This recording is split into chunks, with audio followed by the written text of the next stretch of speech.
We're going to talk about the new media ecosystem and about the technology and economics within that ecosystem. So one of the first things we're going to do is define what is meant by this concept of ecosystem here and what is the scope of what we're going to talk about today.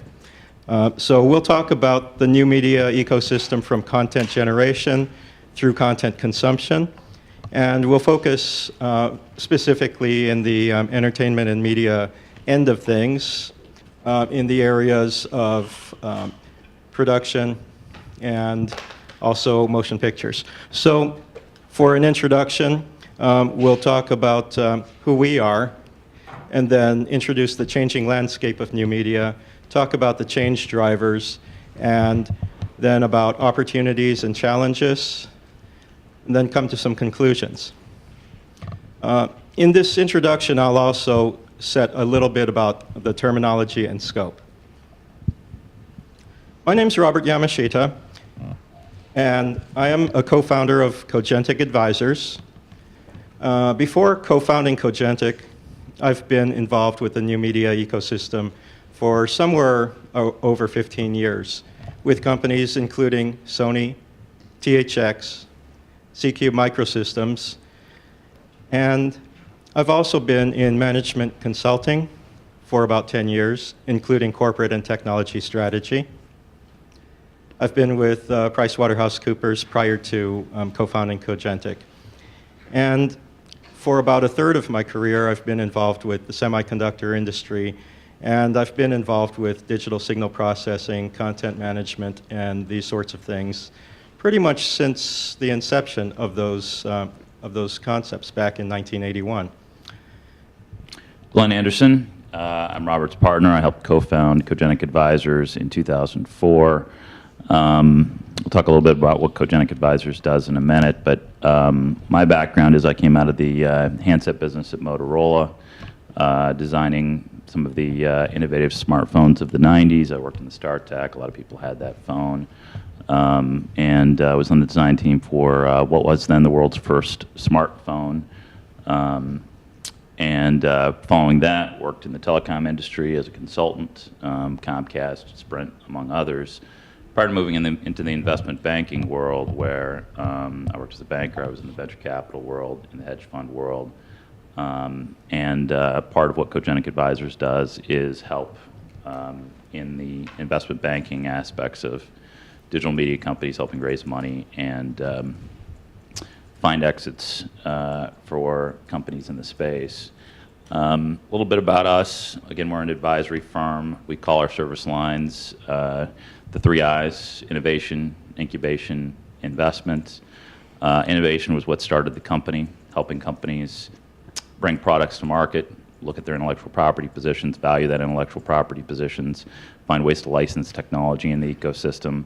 Following that, we worked in the area of strategic business development, helping companies connect the dots across the ecosystem. We can do that because we have a lot of senior level relationships from the team around the sector. I would say we have relationships with at least 200 of the biggest names in the media, digital media, wireless, telecom, technology business, and we regularly are in front of them with new opportunities to change their business through some of the technologies we see. We generally work with small emerging technology companies with $3, $4, $5 million in revenue that are looking to grow, that want to do so through licensing their intellectual property, through acquiring strategic customers and partners that are large players in the space. Additionally, many of those companies seek capital and seek exits for the company. So we built an investment banking platform through a partner, Rainmaker Securities, and we now also raise capital for companies. We have about 500 institutional investor relationships as well as high net worth contacts. And I'd say about 150 of those are corporate development arms and venture arms of strategic players in the space. And so through that, we help find those companies strategic exits as well. All of that basically makes us uniquely qualified to talk about both the technology and the economics of this space. I've been involved with the media and entertainment and consumer electronics space for over 20 years. Glen has been with communications and consumer electronics for a while as well. And what we'll talk about now is setting the stage for the terminology and scope of what we'll be talking about in the remainder of the presentation. So, new media. New media in this context means nonlinear, interactive, mobile, application-specific media, as opposed to the traditional media of theatrical release movies, DVDs, Blu-ray, and also the broadcast, cable, satellite, terrestrial, of linear titles. So you may say nonlinear is one of the aspects, social, games, as well as interactivity and mobile are some of the key elements of what can be considered new media. And its ecosystem starts with the creation, the management, distribution, and consumption of media. Traditional media was a one-to-many kind of relationship where one content provider broadcast it to many, many people, and it was the same experience. The internet made it many-to-many, and mobile and personalization make it many-to-one. The ecosystem includes all the players in the value chain, and many more exist now. So the changing landscape of new media. I'll talk about the changes in how we consume media, the changes in the quantity and method of consumption. I'll talk about how we consume it via mobile and the aspects of how social interplays with all of this. So basically, I'll talk about what's happening and how it happens relative to the technology. Glen will talk about why it happens with respect to the economics. So we have a changing landscape in new media. The consumption changes. The amount of time that's spent consuming media is rising. It's been rising ever since media was first created, actually, and it doesn't even mean digital. Users want to consume media. I'm sure that most of you have many devices, and if asked to count how many devices you have to consume media, you might miss a few. Well, one of the things that's happening is that content and applications are being optimized for mobile devices. How many of you have smartphones in the audience? Okay. How many of you don't, I should say? And one of the things is that applications and content are being pushed to those smartphones for a variety of reasons, usually to sell you something, but frequently to entertain you. New and different consumption models, as well as business models, are happening as a result of the mobility. And when I say mobility, it's not just phones. How many of you have laptops? And how many of you have iPads? Quite a bit. So in many cases, you have those three devices right there. And mobile video users want to consume their content in new and different ways. It's being provided to you in new and different ways by the content owners and distributors. Social media is being integrated with traditional media, and it's forming highly interactive communities where user-generated content is becoming more and more important. How many of you have Facebook pages? Okay, at least half. How many put your pictures up somewhere, anywhere? You're all content generators. And there's real-time community aggregation around content. So how is our consumption of media evolving? One of the things that's happening is that the amount of media consumption as a function of hours per week is increasing. Back in 1920, when there was no digital media, it was roughly 10 hours a week that people, on the average, would spend consuming media. 20 years after that, in 1940, that number doubled to 20 hours a week. 30 years after that, in 1970, it doubled again from 20 hours to 40 hours a week.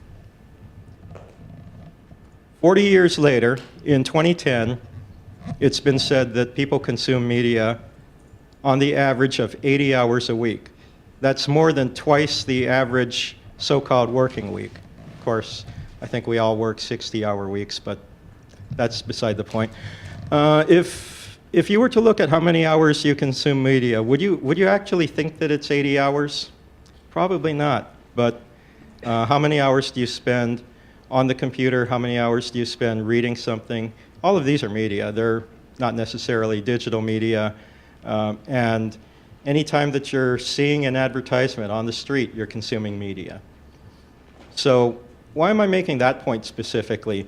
If you were to look at these numerical trends here, from 20 to 30 to 40 years as a doubling period, does that mean that in 50 years from 2010, i.e. 2060, that people are going to consume 160 hours of media? How is that possible when there's 168 hours a week? One might say that it's impossible, but I would contend that it is possible. How many of you are texting right now, or possibly reading something on your cell phones? How many of you are reading speaker notes? And how many of you are viewing this presentation? Anybody that says yes to more than one of those is multitasking. I don't know how many of you have teenagers or know about what they do, but from what I'm told,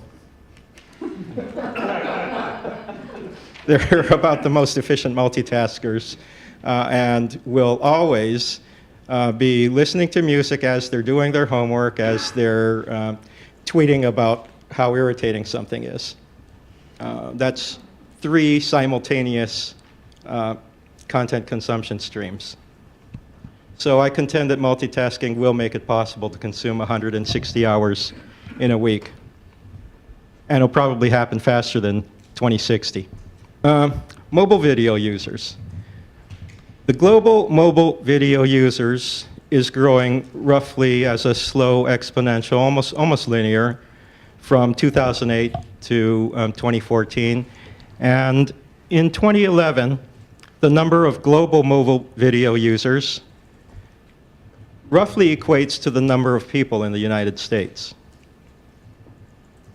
And that represents, interestingly enough, if you look at it, what's the penetration of people who are mobile video subscribers? It's about 5% in 2011. So what that means is that most people are consuming things like YouTube videos for free, and that very few people are consuming subscription services.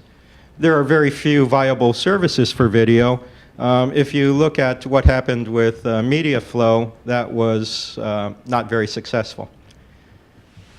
The new and emerging market for mobile video will be interesting because there are greater and greater percentages of the mobile video, the mobile phone market, which is comprised of smartphones. Right now, a majority of the phones out there are feature phones. You might not think that that's so with everyone that you know having iPhones and Androids, but there are an awful lot of feature phones in other parts of the world. One of the other elements of how the landscape of new media is evolving is that social media is creating content-based communities, and it's happening very, very rapidly. Back in the year 2000, one of the things that they used to say, I believe on Wall Street, was they called rapid acceleration of business models internet time. I would contend that in 2005 to 2010, things happened much, much faster. And you could say that that's social media time.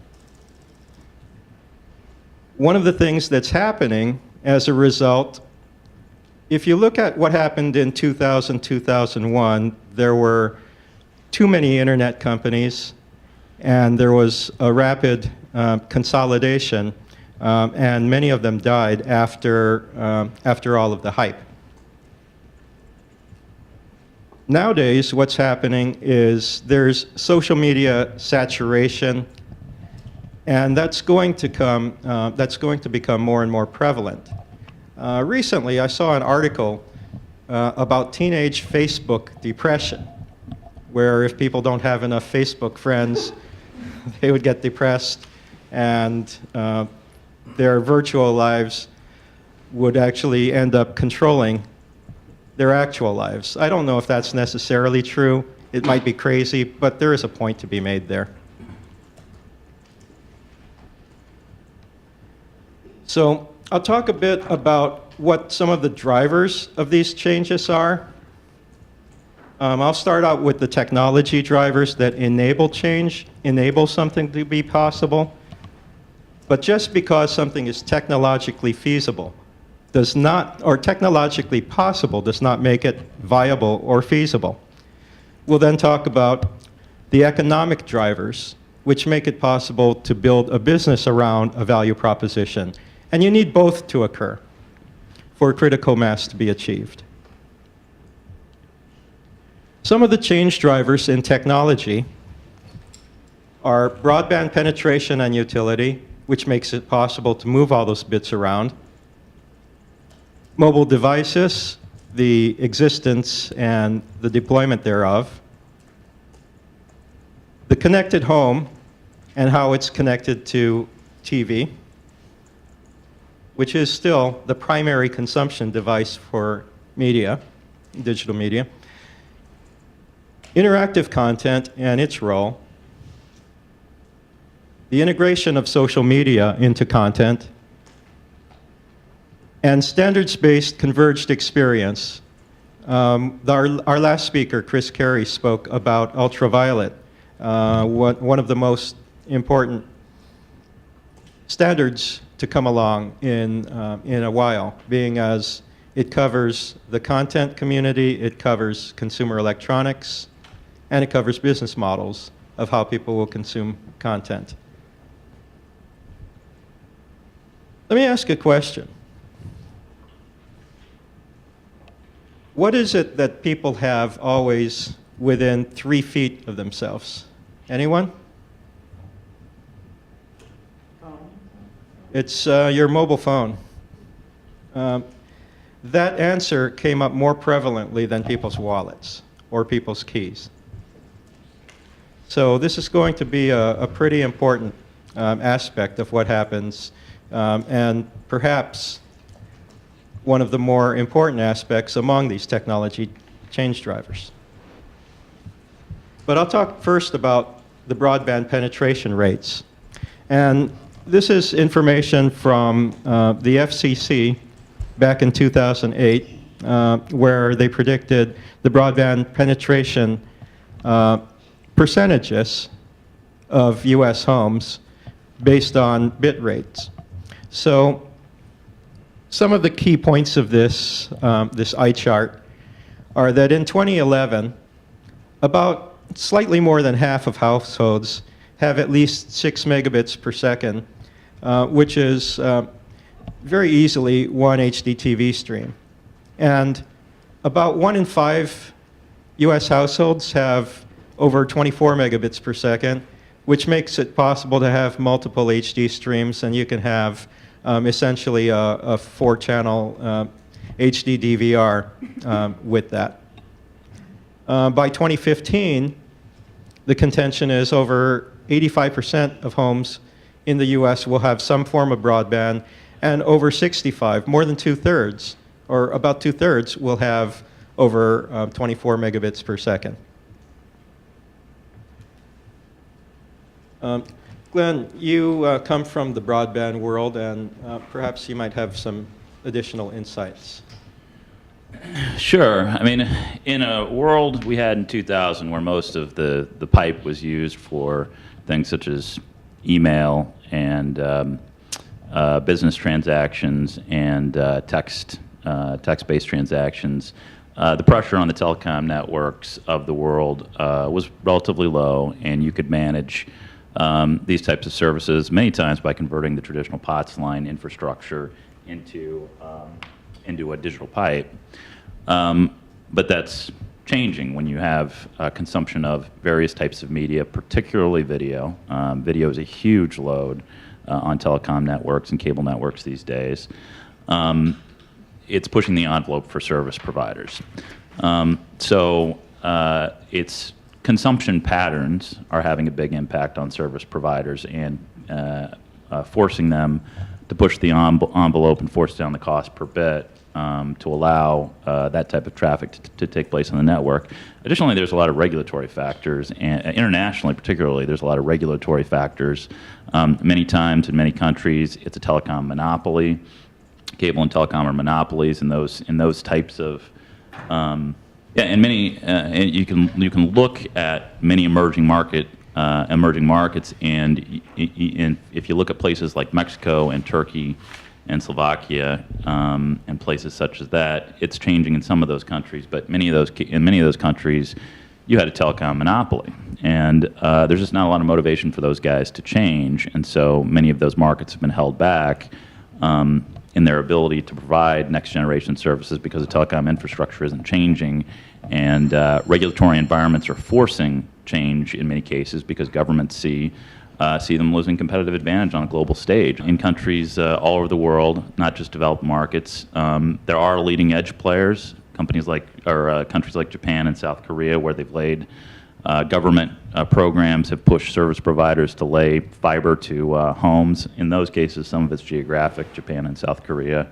There's a lot of density, so you can get fiber a lot cheaper to the home. But that's a global trend, fiber to the home, fiber to the prem, getting fiber closer to the last mile and then through the last mile is a big initiative in a lot of countries, and a lot of governments are pushing those initiatives because they see it is a competitive advantage in the next generation economy, and it really is. You can't offer these types of next generation services, and your businesses offering those services can't compete if you don't have a telecom network that keeps up.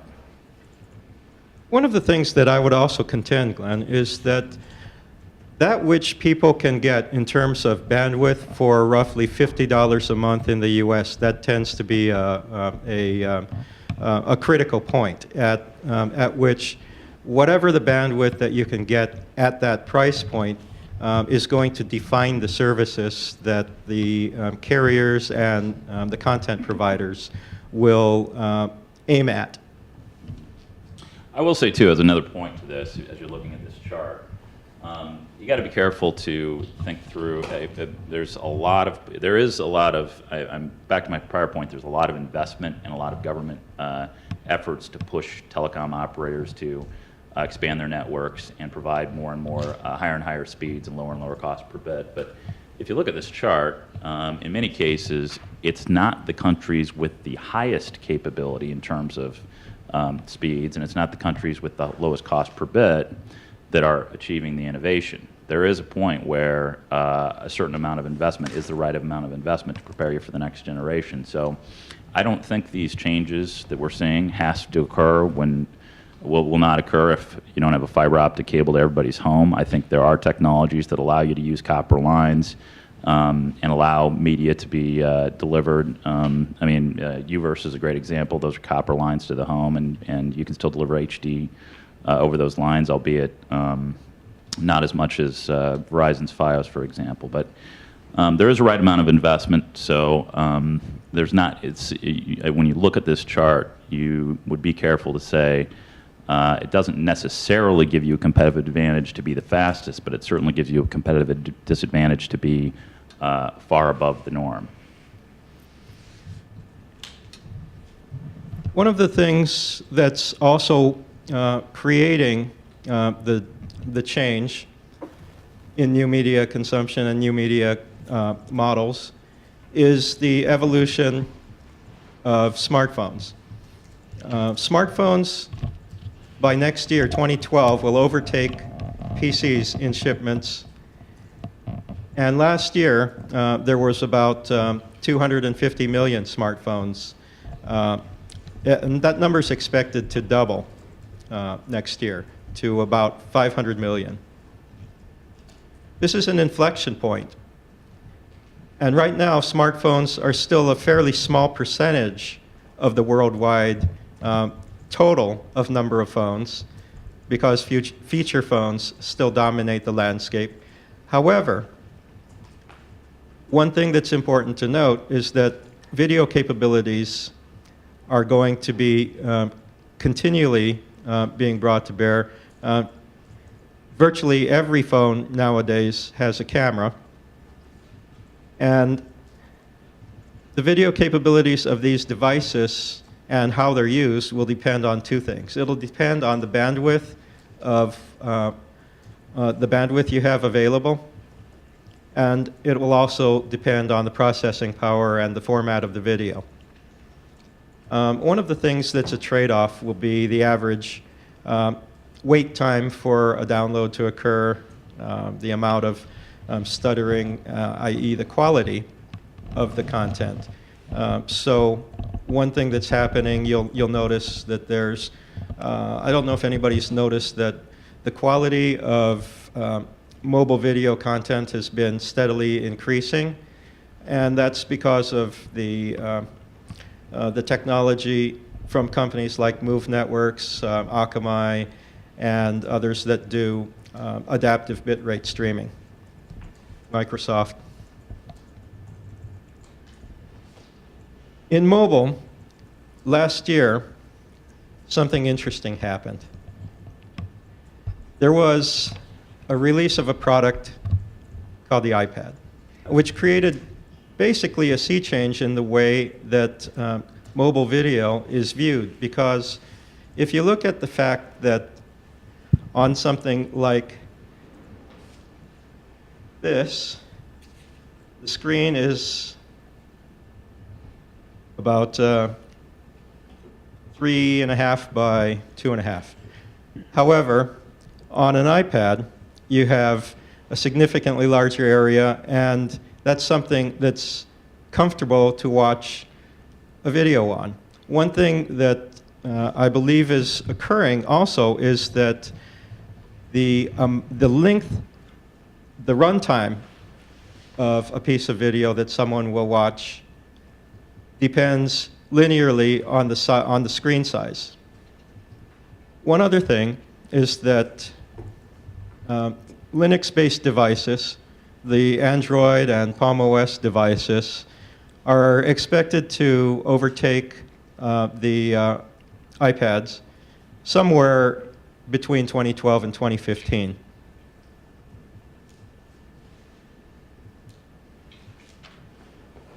We talked about 4 out of the 5 key trends, one of which now is connected home and the connected TV.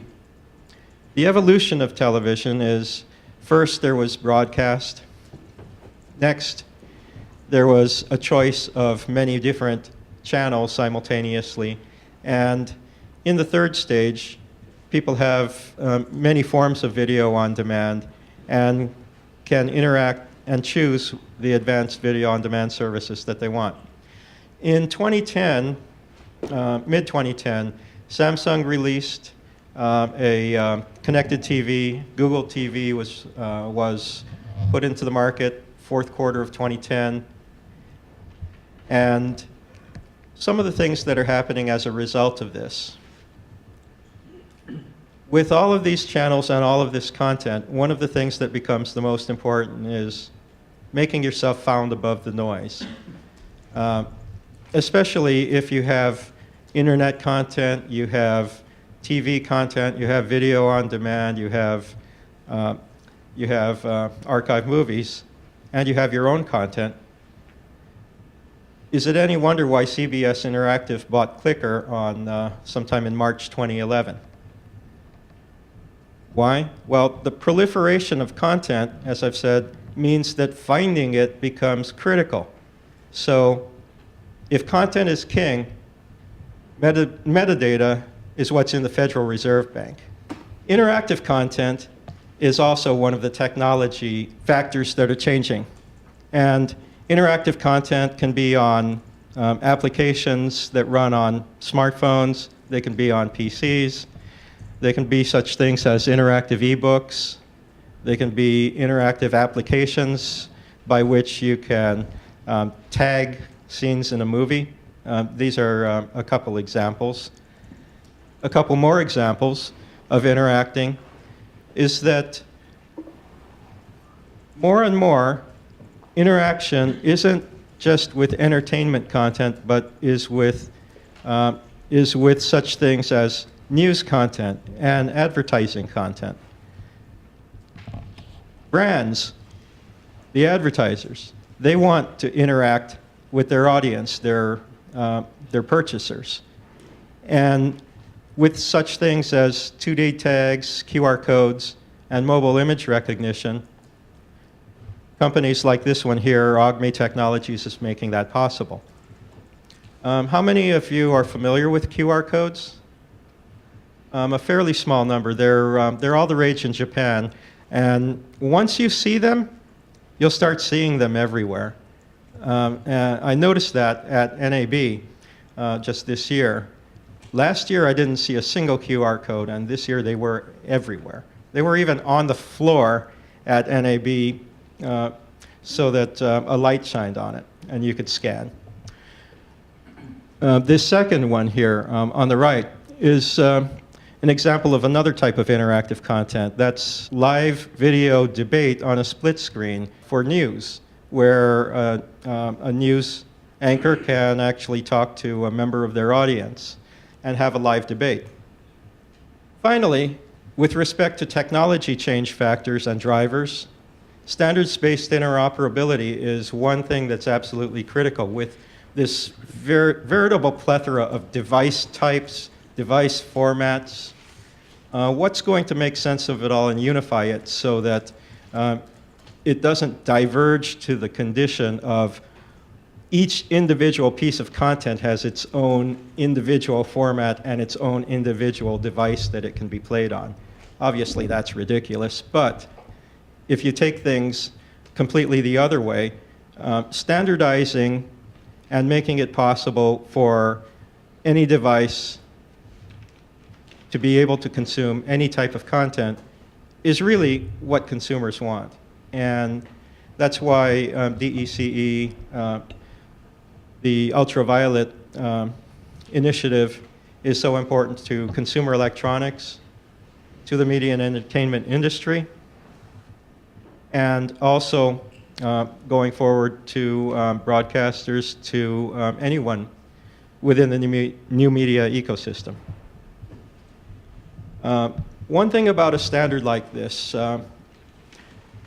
I was involved with something called the Pro-MPEG Forum back about 12 years ago for the professional broadcast industry, which brought together broadcasters, equipment manufacturers, and technology suppliers, all aiming to make MPEG 2 422 interoperable across the professional broadcast environment. Well, that was a hard enough problem. Imagine doing that, except for the consumer industry, across all of the devices, all the cell phones, all the Blu-ray players, all the receivers. In order to do that, you're going to have a lot of consumer education and a lot of promotion. Glen's going to talk now about some of the change drivers that are economically based. Sure. So we talked a little bit about what's happening and why it's happening, what's enabling that change, or how it's happening, I should say. Now, what we're talking about, why it's happening. Why is the media landscape changing so rapidly? What are the drivers of that change? And really, it boils down to the primary drivers, and this is sort of a frame that you can think about in your mind.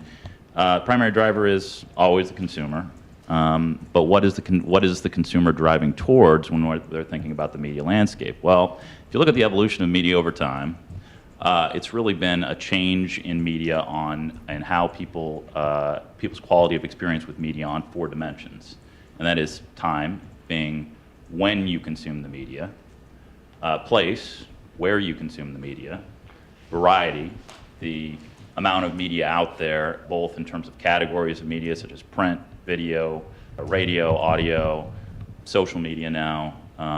There's just a large, the variety of content is obviously, of categories of content has proliferated, but even within categories. You know, I remember the days where were 3 television stations, and now there's hundreds of television stations when you turn on your television, and the variety of programming has proliferated enormously, and there's not just a few different genres, there's reality shows and comedies and action and others. So the variety of different types of content is another dimension. And then the final is quality. The quality of the media experience, whether that's higher resolution video, whether that's higher resolution audio, whether that's ease in consuming that media, in getting to that media. So the changes that are occurring are driving out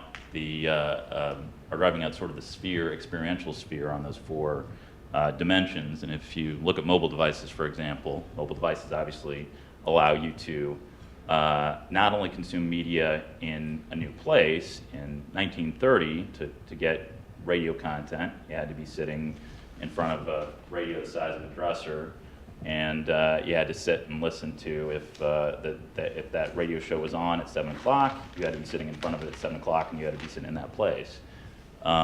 Whether it's car radios, which freed you up on the place dimension in terms of listening to radio content, or music players, which freed you up on the time dimension. You could listen to that Zeppelin song anywhere you wanted to be. Mobile devices, similarly, are pushing the envelope on the time and place dimensions. It's allowing you to consume this media wherever you are, whenever you want. On the time and variety dimensions, DVRs, IP video, again, gives you flexibility in when you consume the media and the variety of media that you're able to consume, because you're not locked into a time slot. You can record 10 different shows. You can record shows that are on at precisely the same time and watch both of them. So it gives you more ability to get variety. Variety and quality. IPTV increases the interactivity of your television experience. HDTV, obviously the quality improves. Social media, the quality of the experience improves because it's more interactive, and you can share with friends the experience. And content in the cloud, which is something that I don't think is talked about enough, and which sort of alludes to the prior speaker with respect to ultraviolet, the fact that content can move to the cloud and be out there and be consumed. You can buy one piece of content and it's available on any device you have, anywhere, is hugely revolutionary and has the potential to really change this business if we come to common standards, and if content manufacturers and consumer electronics manufacturers come to common standards.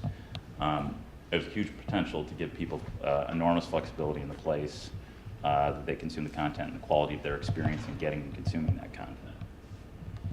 Global pay TV growth. So what you're seeing globally is not only is the pay TV experience improving for everybody due to the variety of content now available, the quality of content with HD, IPTV offering more and more interactive features, global pay TV growth in all dimensions, whether cable, satellite, or IPTV is growing rapidly. IPTV being the biggest, just because it's sort of the next generation, more interactive, and a lot of emerging markets are going to that first.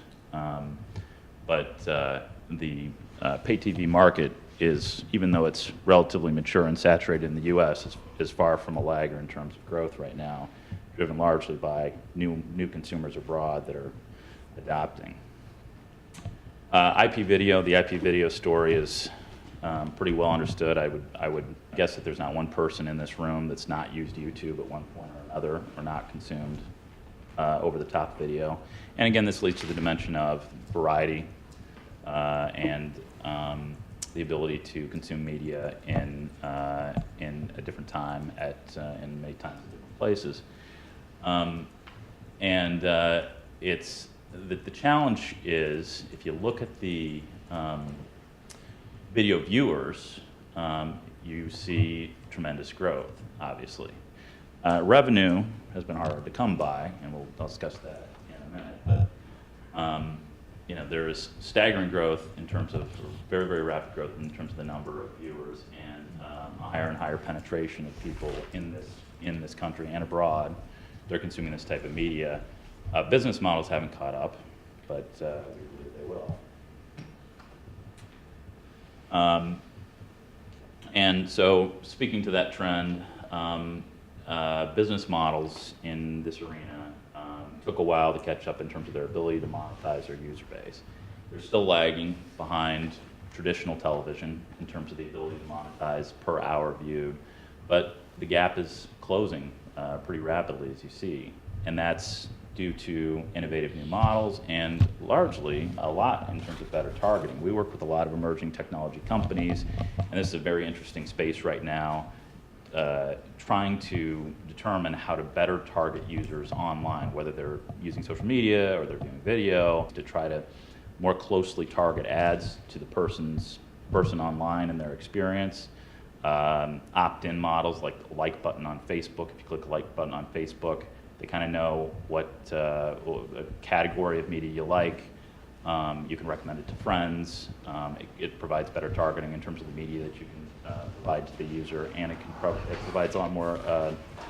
It provides the ability to target ads more effectively. We work with right now with a semantic web technology firm, and that technology essentially reads blog content, text-based content, determines intent. If you have that type of information, you can improve your monetization and ad rates drastically. So CPM rates are starting to catch up. You're starting to get to a point where online video is achieving near parity to television in terms of monetization per hour viewed. Mobile, huge. As several drivers here, obviously. I mean, mobile devices are everywhere. There's more than 4 billion on the planet.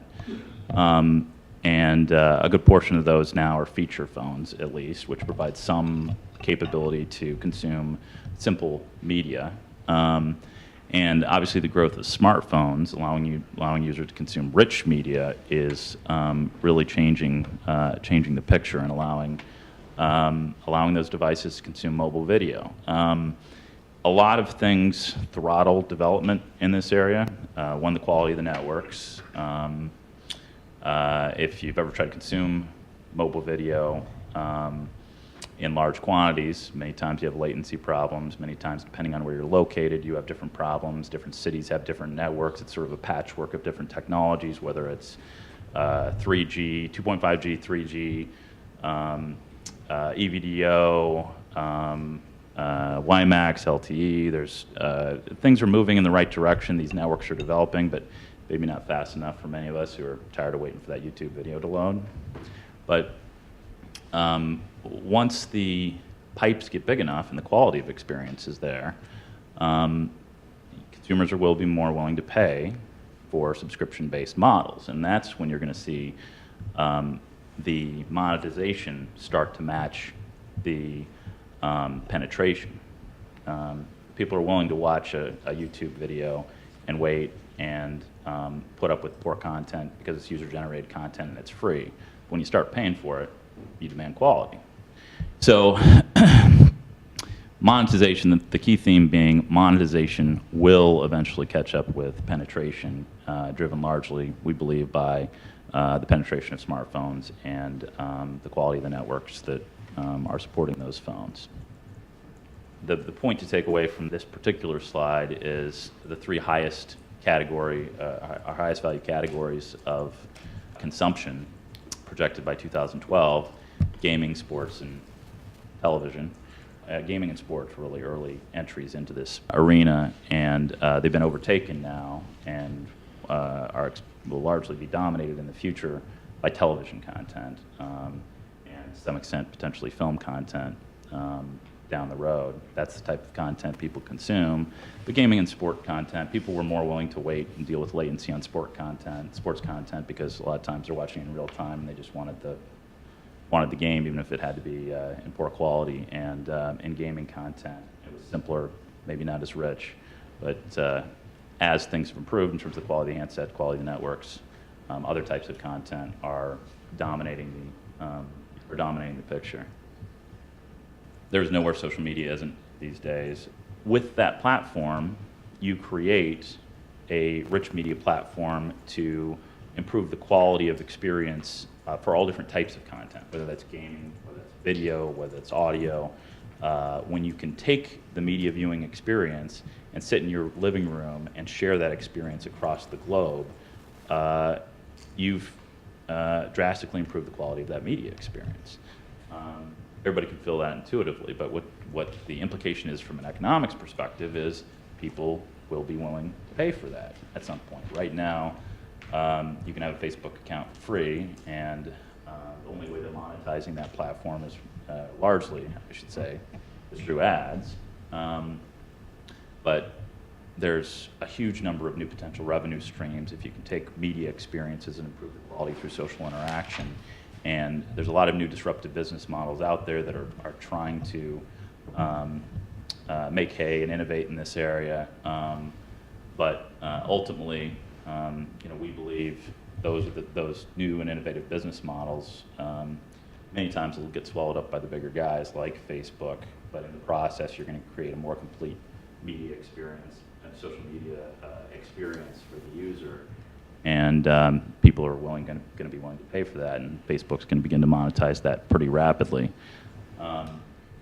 So just looking at, though, the near-term picture on the ad side, Facebook's struggle initially, in fact, all social media properties initially, and we did private placement raises for several social media firms over the past couple years and worked on exits for a couple. And the biggest hurdle for many of these companies is it was tough to generate revenue because you could get a lot of users, but your ad rates were very low. So when you have a CPM of 50 cents, it's difficult to make a strong business out of that. But with again creating new media consumption experiences, pulling gaming into the picture, pulling video into the picture, mixing with other types of rich media content, Facebook's been able to draw more out of ads on one side, and then on the second side, targeting has been huge. And there's a lot of information that Facebook collects about people, as has been well publicized, and many people are uncomfortable with that. So $1.68 billion in advertising revenue from Facebook last year, 60% of which was what they called self-serve, where the advertisers use the Facebook API in order to generate. Recently, they've also talked quite a bit about targeting and improving the rate with which they can target a specific member of their audience with keywords and targeting based on Facebook conversations. That'll be very interesting. Basically, the older a person is, the less likely they are to be willing to provide personalized information in order to receive more relevant ads. The younger person is, the more social they tend to be, the more comfortable they are with these kinds of models, and the more willing they are to provide their own personal information with respect to receiving more relevant targeted ads. Globally, with what's happened in the economy over the past few years, deal making's been down, and particularly in the U.S. market, there's been a downturn in the number of M&A deals. But with the current year, those numbers have picked up. We don't have third, fourth quarter, and first quarter 11, third, fourth quarter 10, and first quarter 11 on this chart. I don't have the information's not out yet in our sources, but these numbers are up pretty sharply over the past few quarters as economic sentiment's improved. In the media business in particular, you saw a lot of activity in 06, 07, 08, and part of that had to do with much better valuations too, which influences the size of the numbers. But in '09, the market basically dried up, and then in '10 things have picked up, and in '11 things are up again sharply, and not just in terms of the frequency of deals, but in terms of the value of deals. If you look at cases like Facebook and Groupon, those are sort of a benchmark for what's to come in our view. Social media firms, whether you call it a bubble or not, are commanding now higher and higher valuations because the vision has been sold. The investors see the potential with having the eyeball. Yes, today you're only able to monetize to a certain extent, but as you take people and create broader and broader experiences, again, they're willing to pay for that. So the valuations are reflecting what investors see as large potential going forward for these business models. Some recent transactions.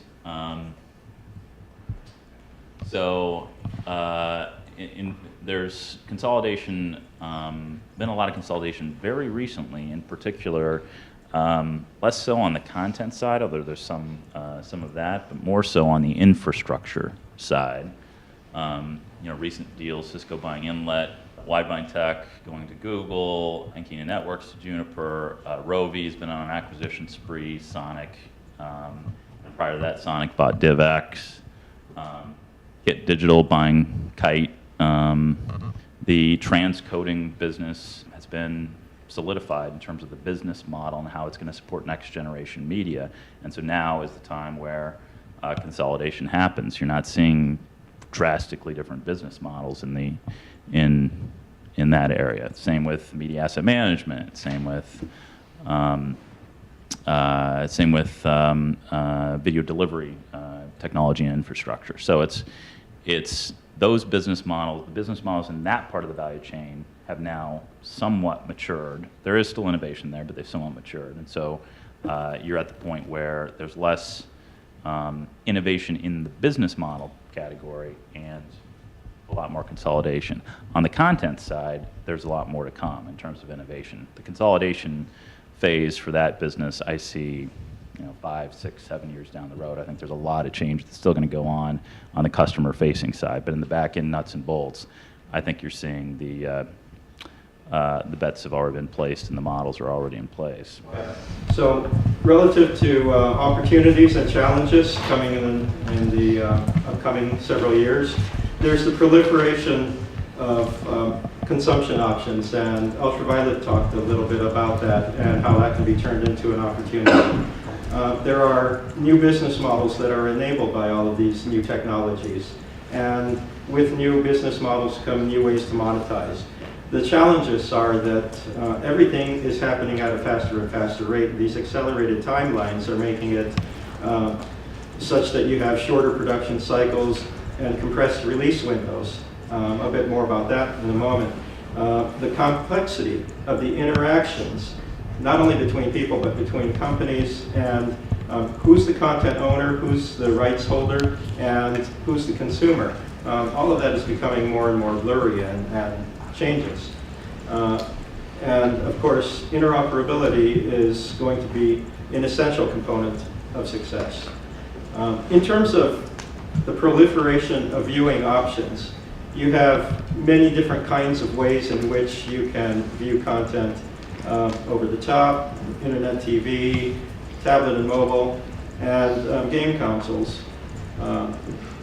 When you can view video on all of the game consoles and use that as a path to get your Netflix movies, it really has somewhat blurred a lot of the lines. The proliferation of viewing choices, it basically blurs the business models, and it blurs the consumption models as well.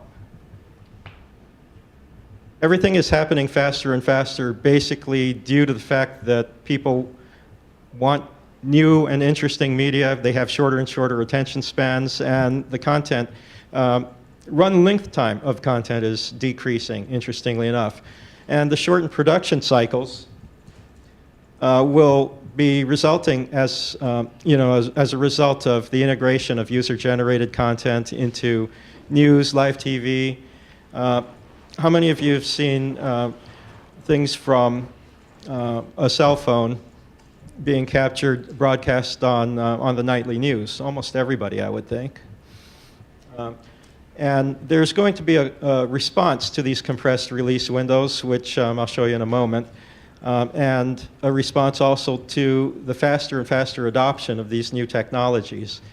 So with the release windows shrinking, the content owners have the content producers have a completely different monetization timeline. There are many kinds of content that all have to be integrated, and there's a huge amount of competition for the eyeballs in terms of there's so many different ways that people are attempting to get content to viewers. Even though the box office revenues are rising, that's largely due to an increase in ticket prices, the release windows are shrinking.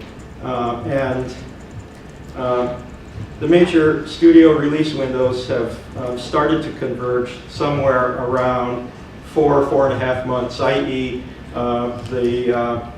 The pay-per-view and things like that that come right after theatrical release are ordinarily about 4 months after theatrical run, except for this.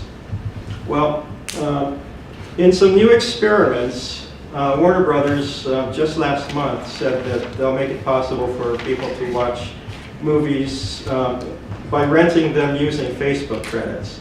There's an awful lot of experimentation going on. Day before yesterday, Variety magazine reported that DirecTV's experiment, their premium VOD experiment, where movies can be watched 60 days after theatrical release. Now that's 50% of a cut in terms of the theatrical run.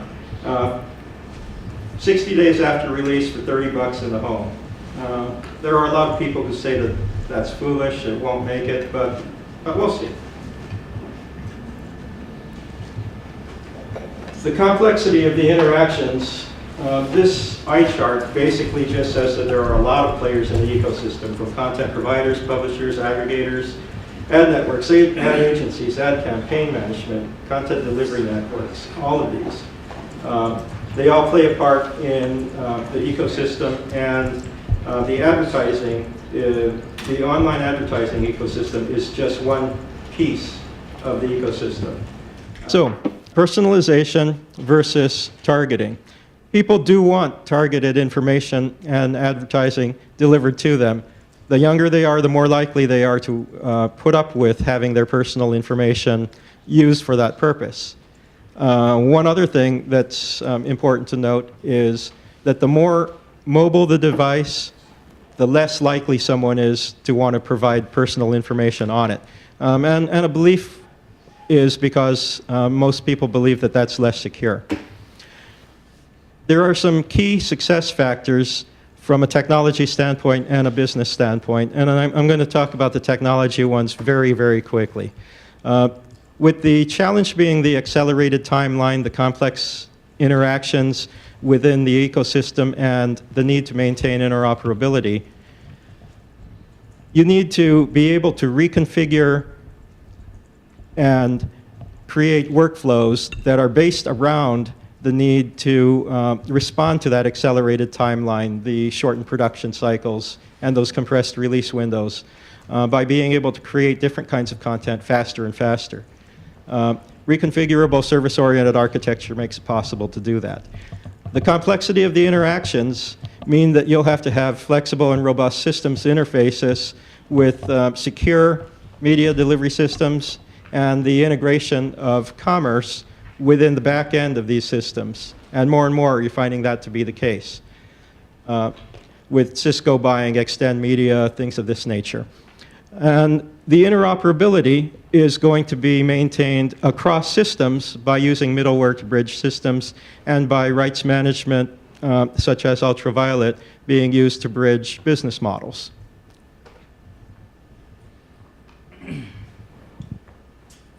So just to wrap up, business success factors, capital efficiency is huge. We hear that all the time in terms of looking at different business models, particularly in terms of fundability as we're going out and raising capital.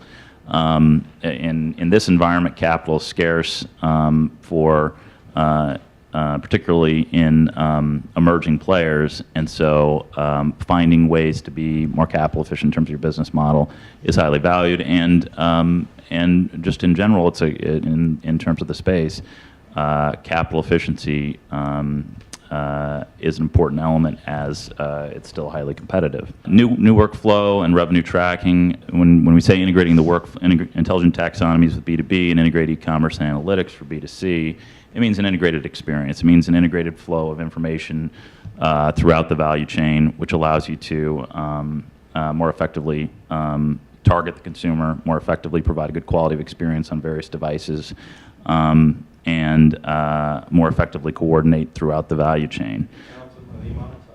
Ultimately monetize, exactly. Standards-based experience. I talked a little bit about this with content virtualization, bringing content to the cloud, and allowing you to consume it on various different devices. We talked about organizations like DCE that are pushing that direction. Standards-based experience is, in our opinion, one of the key gateways to explosive growth, further explosive growth in this sector. You can't have walled gardens anymore. It constrains innovation, it constrains growth, it constrains the quality of the user experience, and to the extent that manufacturers, infrastructure providers, and content providers can coordinate, you're going to create a healthier ecosystem going forward. So to wrap up, conclusions.